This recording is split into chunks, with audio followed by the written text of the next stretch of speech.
ओम शांति। 3 जुलाई 2024। आज की मुरली। मीठे बच्चे, कलंगीधर बनने के लिए अपनी अवस्था अचल अडोल बनाओ। जितना तुम पर कलंक लगते हैं उतना तुम कलंगीधर बनते हो। प्रश्न: बाप की आज्ञा क्या है? किस मुख्य आज्ञा पर चलने वाले बच्चे दिल तख्त नसीन बनते हैं? उत्तर: बाप की आज्ञा है, मीठे बच्चे, तुम्हें कोई से भी खिटखिट नहीं करनी है, शांति में रहना है। अगर कोई को तुम्हारी बात अच्छी नहीं लगती तो तुम चुप रहो, एक दो को तंग नहीं करो। बाप दादा के दिल तख्त नसीन तब बन सकते जब अंदर कोई भी भूत न रहे, मुख से कभी कोई कड़वे बोल न निकले, मीठा बोलना जीवन की धारणा हो जाए। ओम शांति। भगवान वाच: आत्म अभिमानी भव। पहले पहले जरूर कहना पड़े। यह है बच्चों के लिए सावधानी। बाप कहते हैं कि हम बच्चे बच्चे कहते हैं तो आत्माओं को ही देखता हूँ। शरीर तो पुरानी जुत्ती है, यह सतो प्रधान बन नहीं सकता। सतो प्रधान शरीर तो सतयुग में ही मिलेगा। अभी तुम्हारी आत्मा सतो प्रधान बन रही है, शरीर तो वही पुराना है।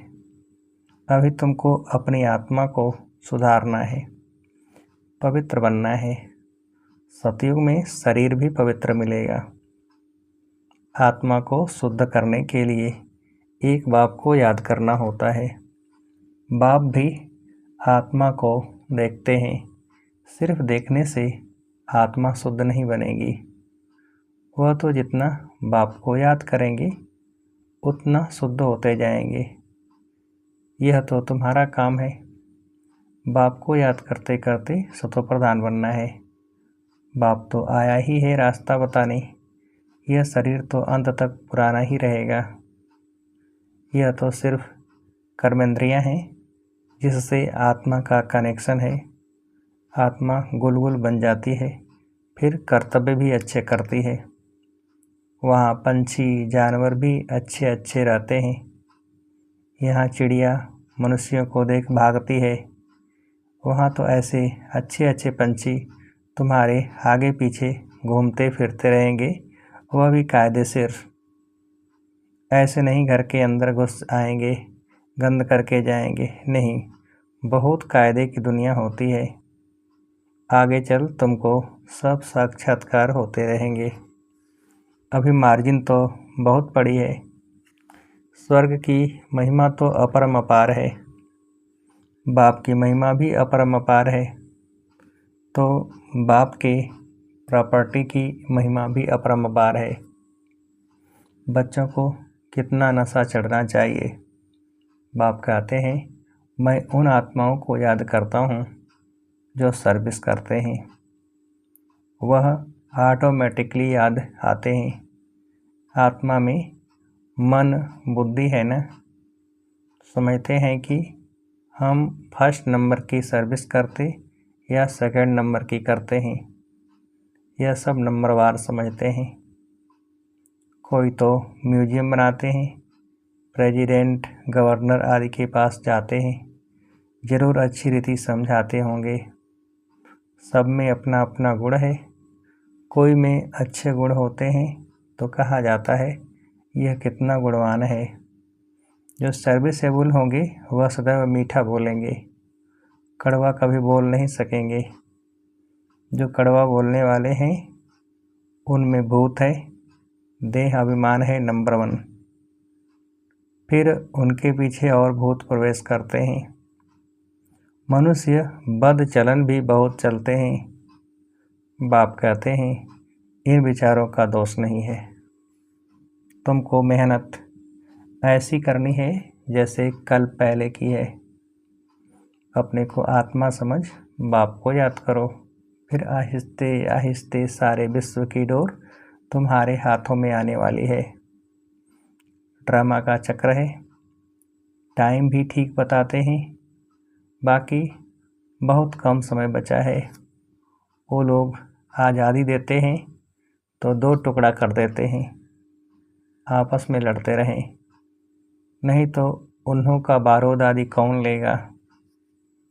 यह भी उन्हों का व्यापार है ना।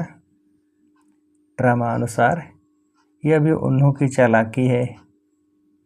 यहाँ भी टुकड़े टुकड़े कर दिया है। वह कहते यह टुकड़ा हमको मिले, पूरा बंटवारा नहीं किया गया है। इस तरफ पानी जास्ती जाता है, खेती बहुत होती है। इस तरफ पानी कम है, आपस में लड़ पड़ते हैं, फिर सिविल वार हो पड़ती है। झगड़े तो बहुत होते हैं। तुम जब बाप के बच्चे बने हो तो तुम भी गाली खाते हो। बाबा ने समझाया था, अभी तुम कलंगीधर बनते हो। जैसे बाबा गाली खाते हैं, तुम भी गाली खाते हो। यह तो जानते हो कि इन विचारों को पता नहीं है कि ये विश्व के मालिक बनते हैं। 84 जन्मों की बात तो बहुत सहज है। आप ही पूज्य, आप ही पुजारी भी तुम बनते हो। कोई की बुद्धि में धारणा नहीं होती है। यह भी ड्रामा में उनका ऐसा पार्ट है। कर क्या सकते हैं, कितना भी माथा मारो परंतु ऊपर चढ़ नहीं सकते हैं। तदबीर तो कराई जाती है, लेकिन उनकी तकदीर में नहीं है। राजधानी स्थापन होती है, उनमें सब चाहिए। ऐसा समझकर शांत में रहना चाहिए। कोई से भी खिटपिट की बात नहीं, प्यार से समझाना पड़ता है, ऐसे ना करो। यह आत्मा सुनती है, इससे और ही पद कम हो जाएगा। कोई को अच्छी बात समझाओ तो भी अशांत हो पड़ते हैं, तो छोड़ देना चाहिए। खुद भी ऐसा होगा तो एक दो को तंग करता रहेगा, यह पिछाड़ी तक रहेगा। माया भी दिन प्रतिदिन कड़ी होती जाती है। महारथियों से माया भी महारथी होकर लड़ती है। माया के तूफान आते हैं, फिर प्रैक्टिस हो जाती है बाप को याद करने की। एकदम जैसे अचल अडोल रहते हैं, समझते हैं माया हैरान करेगी। डरना नहीं है, कलंगीधर बनने वालों पर कलंक लगते हैं, इसमें नाराज नहीं होना चाहिए। अखबार वाले कुछ भी खिलाफ डालते हैं, क्योंकि पवित्रता की बात है। अबलाओं पर अत्याचार होंगे। अकासुर बकासुर नाम भी है, स्त्रियों का नाम भी पूतना शूर्पणखा है। अब बच्चे पहले पहले महिमा भी बाप की सुनाते हैं। बेहद का बाप कहते हैं तुम आत्मा हो। यह नॉलेज एक बाप के सिवाय कोई दे नहीं सकता। रचता और रचना का ज्ञान, यह है पढ़ाई जिससे तुम सुदर्शन चक्रधारी बन चक्रवर्ती राजा बनते हो। अलंकार भी तुम्हारे हैं, परंतु तुम ब्राह्मण पुरुषार्थी हो, इसलिए यह अलंकार विष्णु को दे दिया है। यह सब बातें आत्मा क्या है, परमात्मा क्या है, कोई भी बता नहीं सकते। आत्मा कहाँ से आई, निकल कैसे जाती। कभी कहते हैं आँखों से निकली, कभी कहते हैं भ्रुकुटी से निकली, कभी कहते हैं माथे से निकल गई। यह तो कोई जान नहीं सकता। अभी तुम जानते हो आत्मा शरीर ऐसे छोड़ेगी, बैठे बैठे बाप की याद में देह का त्याग कर देंगे। बाप के पास तो खुशी से जाना है, पुराना शरीर खुशी से छोड़ना है। जैसे सर्प का मिसाल है। जानवरों में भी जो अक्ल है वह मनुष्यों में नहीं है। वह सन्यासी आदि तो सिर्फ दृष्टांत देते हैं। बाप कहते हैं तुमको ऐसा बनना है जैसे भ्रमरी कीड़े को ट्रांसफ़र कर देती है। तुमको भी मनुष्य रूपी कीड़े को ट्रांसफ़र कर देना है। सिर्फ दृष्टांत नहीं देना है, लेकिन प्रैक्टिकल करना है। हम तो बच्चों को वापस घर जाना है। तुम बाप से वर्षा पा रहे हो तो अंदर में खुशी होनी चाहिए। वह तो वर्षे को जानते ही नहीं। शांति तो सबको मिलती है, सब शांति धाम में जाते हैं। सिवाय बाप के कोई भी सर्व की सद्गति नहीं करते। ये भी समझाना होता है। तुम्हारा निवृत्ति मार्ग है, तुम तो ब्रह्म में लीन होने का पुरुषार्थ करते हो। बाप तो प्रवृत्ति मार्ग बनाते हैं। यह बहुत गुह्य बात है। पहले तो कोई को अलफ बे ही पढ़ाना पड़ता है। बोलो, तुमको 2 बाप हैं, हद का और बेहद का। हद के बाप के पास जन्म लेते हो विकार से। कितने अपार दुख मिलते हैं। सतयुग में तो अपार सुख है। वहाँ तो जन्म ही मक्खन मिसल होता है। कोई दुख की बात नहीं। नाम ही है स्वर्ग। बेहद के बाप से बेहद की बादशाही का वर्षा मिलता है। पहले है सुख, पीछे है दुख। पहले दुख फिर सुख का न रंग है। पहले नई दुनिया स्थापन होती है, पुरानी थोड़े ही स्थापन होती है। पुराना मकान कभी कोई बनाते हैं क्या? नई दुनिया में तो रावण हो न सके। ये भी बाप समझाते हैं तो बुद्धि में युक्तियाँ हों। बेहद का बाप बेहद का सुख देते हैं। कैसे देते हैं, आओ तो समझाएं। कहने की भी युक्ति चाहिए। दुख दाम के दुखों का भी तुम साक्षात्कार कराओ। कितने अथाह दुख हैं, अपरमपार हैं। नाम ही है दुख दाम। इनको सुख दाम कोई कह नहीं सकता। सुख धाम में श्री कृष्ण रहते हैं। श्री कृष्ण के मंदिर को भी सुखधाम कहते हैं। ये वह सुखधाम का मालिक था जिसकी मंदिरों में अभी पूजा होती है। अभी यह बाबा लक्ष्मी नारायण के मंदिर में जाएंगे तो कहेंगे, ओहो, यह तो हम बनते हैं, इनकी पूजा थोड़े ही करेंगे। नंबर 1 बनते हैं तो फिर सेकंड थर्ड की पूजा क्यों करें? हम तो सूर्यवंशी बनते हैं। मनुष्यों को थोड़ा ही पता है, वह तो सबको भगवान का कहते रहते हैं। अंधकार कितना है, तुम कितना अच्छी रीति समझाते हो। टाइम लगता है। जो कल पहले लगा था, जल्दी कुछ भी कर नहीं सकते। हीरे जैसा जन्म तुम्हारा, यह अभी का है। देवताओं का भी हीरे जैसा जन्म नहीं कहेंगे। वह कोई ईश्वरी परिवार में थोड़े ही है। यह है तुम्हारा ईश्वरी परिवार, वह है दैवी परिवार। कितनी नई नई बातें हैं।